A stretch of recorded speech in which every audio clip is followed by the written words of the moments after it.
A los que nacimos después del año 1981 nos han puesto la etiqueta de millennials y dicen que nosotros los millennials cada vez nos queremos hacer responsables de menos cosas, que preferimos tener un cactus o una mascota en lugar de un bebé. También se dice que hemos cambiado drásticamente, los que se animan a tener niños, el modo de criar a los más pequeños. Para aclarar todas estas dudas y si es verdad o es mito lo que te hemos contado, invitamos a Valeria Razzi, quien además tiene un proyecto increíble en las redes sociales llamado @nube psicológica. Quédate porque sabemos que te va a encantar todo lo que ella nos dijo.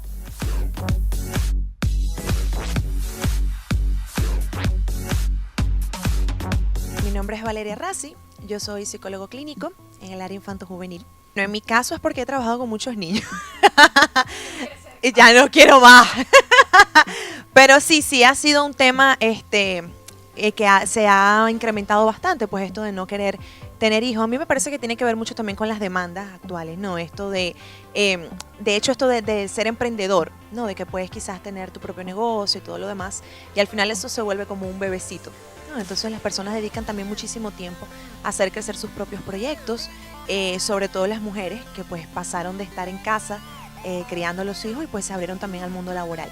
Entonces en la actualidad que hay tanto para hacer y hay tantas cosas y hay tantas novedades, pues en donde las mujeres también pueden ser incluidas, entonces este deseo ha pasado a no ser prioritario. Y por supuesto también la cantidad quizás de horas que se trabaja, que hay que dedicarle a otras cosas, o que las personas también deciden dedicarle a otras cosas y pues no están disponibles en su totalidad para un bebé.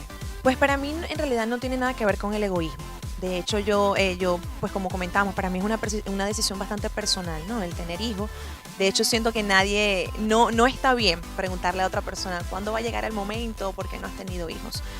Aparte del mundo laboral, pues como te digo, el hecho de que también las mujeres también, más que todo, ¿no? Porque nosotros somos quien llevamos al niño, por supuesto necesitamos de un compañero, pero pienso que las mujeres están muy enfocadas en sí mismas, ¿no? Y todo esto también del empoderamiento femenino, del no tener hijos para no saciar a la sociedad. Entonces también es un tema que tiene mucha tela que cortar y que a veces se va a los extremos, ¿no? Porque si bien no vamos a tener hijos, que sea por razones personales realmente, pero no para ir en rebeldía contra algo, porque al final también entonces nos volvemos parte de un sistema que está luchando y rebelde y no es una decisión personal.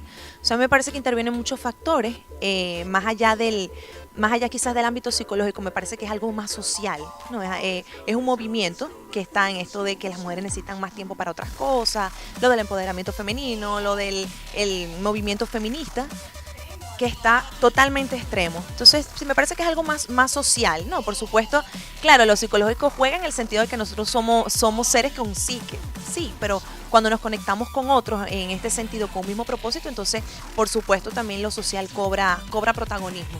Entonces, creo que ese es el punto más importante realmente. Solamente si los papás lo permiten. ¿En qué sentido? Nosotros, porque en el tema de la crianza hay muchos extremos, ¿no? Por ejemplo, cuando se dice, no, los niños hacen lo que les da la gana, pues ya es un estilo de crianza permisivo, en donde muchas veces también papá y mamá quizás tienen miedo, ¿no? Transmiten inseguridades.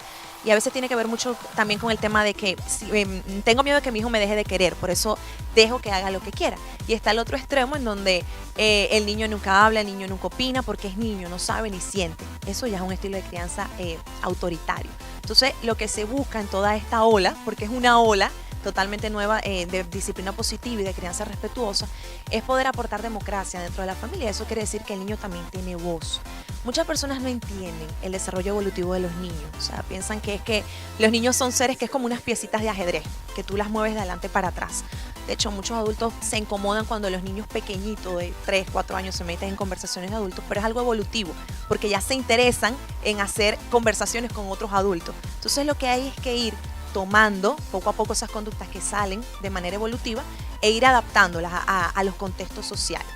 Ha cambiado mucho precisamente porque pienso que la gente se ha dado cuenta de las heridas infantiles que han dejado rastro, y es muy común escuchar, a mí me dieron muchos palos, por ejemplo, cuando yo fui pequeño y mira lo bien que salí, sí, pero es una lástima que de pronto para tú ser un muchacho de bien tuvieron que provocarte dolor, y eso es el punto que la gente no entiende, es que nosotros no necesitamos que nos provoquen dolor cuando somos niños para aprender algo.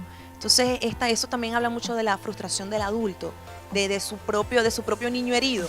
Bien, entonces es un tema bastante amplio y quizás todavía hay muchas personas que están cerradas, porque por supuesto asoman muchas heridas que no todos están dispuestos a ver. Yo diría que parte y parte, o sea, me parece que República Dominicana en sí es un país que está como una transición. Las transiciones son difíciles y duelen, y hay que tener mucha paciencia, porque hay padres que lo intentan, pero por supuesto se desesperan y vuelven otra vez para atrás. Entonces ahí nosotros no podemos tener una postura tampoco de juzgar, quizás porque no conocemos la vida de esa familia ni de esos padres, pero sí acompañarlos en el proceso, sí, a trabajar desde la paciencia.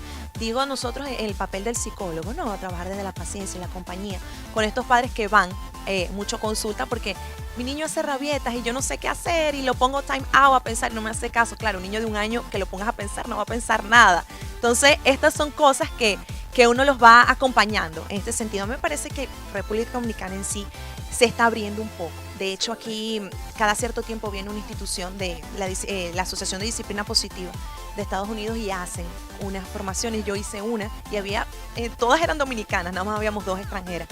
Y eso me alegró mucho ver que el país se está abriendo a estos temas realmente. Los niños son abusivos también cuando imitan un patrón. O sea, cuando te refieres a abusivo dices que sobrepasa los límites, que rompe las reglas. Ok, fíjate que hay algo que se llama el síndrome del emperador. Sí, que es cuando el niño es el que domina a los papás. Pero ahora, ¿qué pasa? Muchas personas piensan que de pronto esto es que el niño es así, que el niño nació así. Pero por supuesto ha habido toda una dinámica familiar que ha hecho que esas conductas del niño se mantengan y se alimenten. Los niños cuando son muy pequeños hacen rabietas, producto de la misma frustración de que yo no sé qué hablar, no sé cómo decir lo que me hace falta y lo que hago es que pego 4 gritos y doy 3 patadas, ¿no?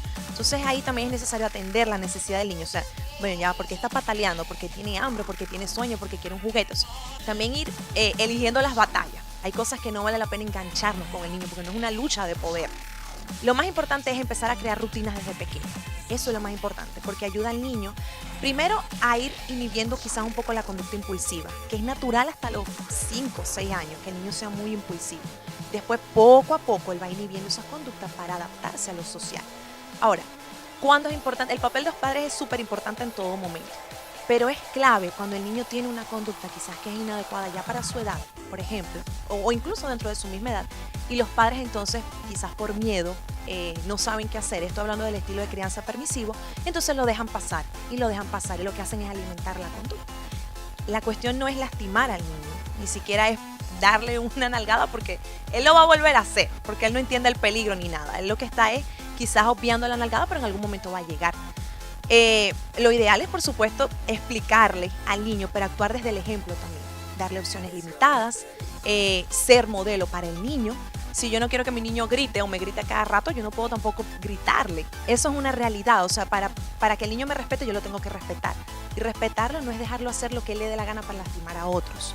Es yo valorarlo como ser humano. Entonces, ahí está el límite. Cuando yo entiendo que él necesita ser criado, necesita mi compañía como adulto, y cuando los padres se ponen al nivel del niño en el sentido de que le tienen miedo.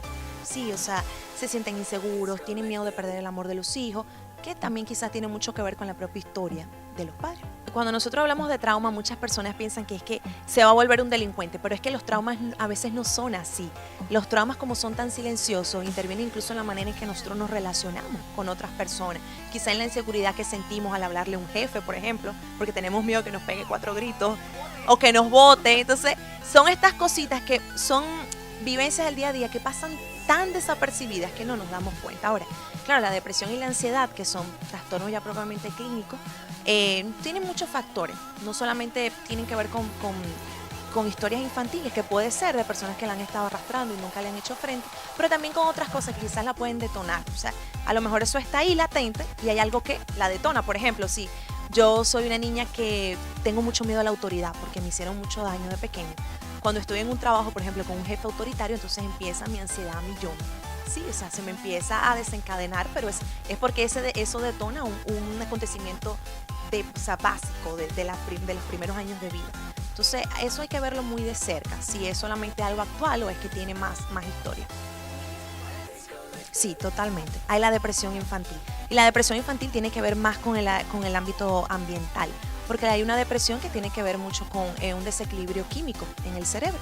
Y eso es comúnmente le pasa a los adultos. Pero en sí, los niños se deprimen mucho por lo que sucede en el entorno. El time out siempre es para el papá. ¿Sí? Eso es algo que ponemos al niño tiempo fuera para que se calme y nosotros vamos por ahí pegándole a todo. ¡Qué rabia este niño!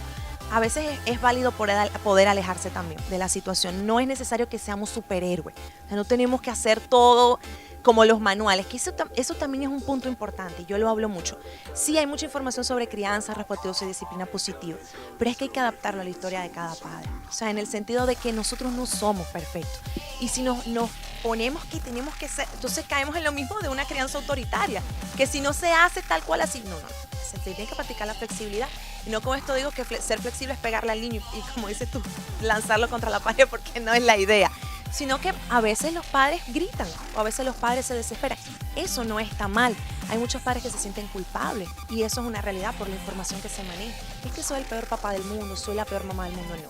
O sea, tienes una historia también, tienes una historia personal. En la relación con tu hijo se destapan muchas heridas infantiles. Entonces hay que ir poco a poco. Lo más importante es saber que el niño es más pequeño y está aprendiendo, que es un ser que viene, es como una hoja en blanco, que tú eres el adulto, tú tienes más experiencia, que el niño tiene un desarrollo evolutivo y estás ahí tú para guiarlo. O sea, ellos no son adultos. Ese es el problema, que es que creemos que los niños son adultos o son animales que los podemos domesticar. Y llega un momento en que el niño te dice que no, porque los niños dicen no quiero, no, o hasta aquí. Entonces eso es lo más importante, saber que el niño es niño, respetarlo y por supuesto trabajar también nosotros, ¿no? O sea, nuestra propia historia, nosotros mismos, porque no venimos con un manual. O sea, los papás no es que al convertirse en papá pasen a buscar su manual al auditorio tal, para nada. Entonces también es importante en la relación padre-hijo, si a veces sucede algo límite que ya no se puede controlar, el papá también busque ayuda para él, porque hay una dinámica. Pero ahí las consultas, Cris, más que todo son siempre con los padres. Sí, porque es para prepararlos a ellos y acompañarlos a ellos para que puedan acompañar a sus hijos en las rabietas, o sea, poder manejarlas de una manera asertiva. Ahora, ¿cuándo es necesario llevar al niño a un psicólogo? Cuando el niño, por supuesto, va cambiando las conductas de una manera significativa. Quizás un niño que era muy alegre, por ejemplo, empieza a dejar de disfrutar las cosas del día a día, empieza a ser muy irritable, quizás un niño que se coma de manera excesiva las uñas, que baje su rendimiento escolar. Y en cuanto a las rabietas, eso sobre todo, ya a los 5 o 6 años, ya el niño va disminuyendo significativamente. O sea, un niño de 7, 8 años, es muy difícil que haga una rabieta de un niño de 2 años. Si eso sucede, es importante trabajar con neurólogo, porque puede haber un desequilibrio neuronal, y también con psicólogo, para trabajar la parte de la conducta y sobre todo los padres, las emociones de los padres en ese sentido. Que mucho de lo que hacen los papás o de lo que sienten los papás, el niño lo transmite. Entonces, por ejemplo, sucede esto de que quizás si el papá está totalmente desesperado, el niño se muestra irritado. Se empieza a mostrar irritado porque está en el mismo campo emocional. Yo tengo un proyecto en Instagram que es una página, se llama @nubepsicológica. Y bueno, yo estoy trabajando en el Centro Resiliencia, ese queda en Los Cacicazgos. Y mi número de teléfono es 829-966-3007, ahí me pueden encontrar. Lo más importante es que sepan que no están solos. Eso sobre todo, muchos padres alrededor del mundo viven estas cosas y no tienen que ser perfectos. Lo más importante es que puedan trabajar en su propia dinámica familiar y lograr ser felices a su manera. Ahora sí, esta es la última pausa de la noche y para nuestro gusto, lo mejor ha quedado al final.